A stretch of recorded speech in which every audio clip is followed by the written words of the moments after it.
ఇంకేంటి చెప్పు. ఇంత ఎన్ని సంవత్సరాలు పనిచేసావు హార్మోనిస్ట్గా? నేను ఇప్పుడు అప్పట్లో 40 సంవత్సరాల నుంచి వాయిస్తాను సార్. 40 ఏళ్ళుగా వాయించావు. తర్వాత పోయిన మన ప్రభుత్వంలో కుటుంబ నియంత్రణ అడ్వర్టైజ్ కూడా చేసింది సార్.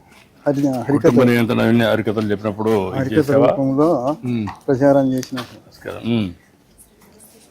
నీకు గుర్తుండే నువ్వు చేసిన మంచి పనుల వల్ల నీకు ఏంటి సాటిస్ఫాక్షన్ ఈ వృత్తిలో?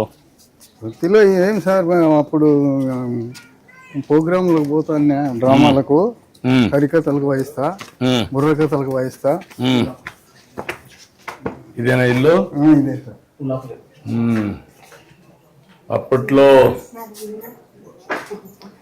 ఇల్లు కట్టించినప్పుడు వేసిన ఫోటో అనేది రాష్ట్ర గృహ నిర్మాణ సంస్థ చేసినప్పుడు అప్పుడు కట్టించాం. మేము ఇచ్చింది 17, 18 కట్టించాం. ఇది హార్మోనియం. ఇదేనా హార్మోనియం?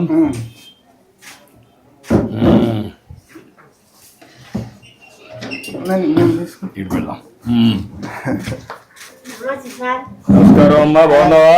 కూర్చోమ్మా, కూర్చో. ఇప్పుడు ఇవన్నీ తగ్గిపోయినాయి కదా? ఇవి ఇంటికి పట్టించుకోరు సార్, ఇప్పుడు తగ్గిపోయినాయి. అంత మ్యూజిక్, అంత మోడర్న్ మ్యూజిక్ అంతా వచ్చేసింది. సోషల్ అంతా అంత ఆధునికమైన పనిముట్లన్నీ వచ్చేసాయి. కరెంట్ బాక్సులు వచ్చినాయి. అయినా కానీ ఈ సంగీతం నచ్చదు సార్.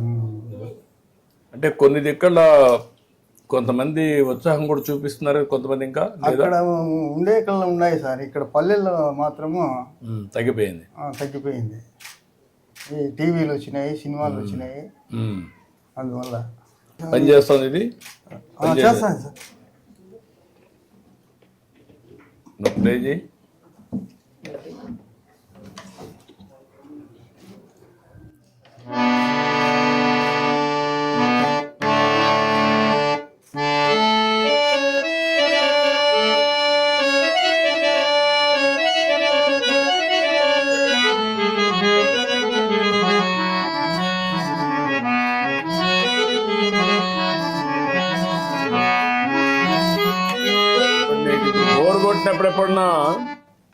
బోర్ కొట్టినప్పుడు ఎప్పుడన్నా హార్మోన్ వాయిస్తావా? వాయించుకుంటా ఉంటాను సార్. నాకు అదే కొంచెం ప్రశాంతత కోసం చేస్తా ఉంటావు.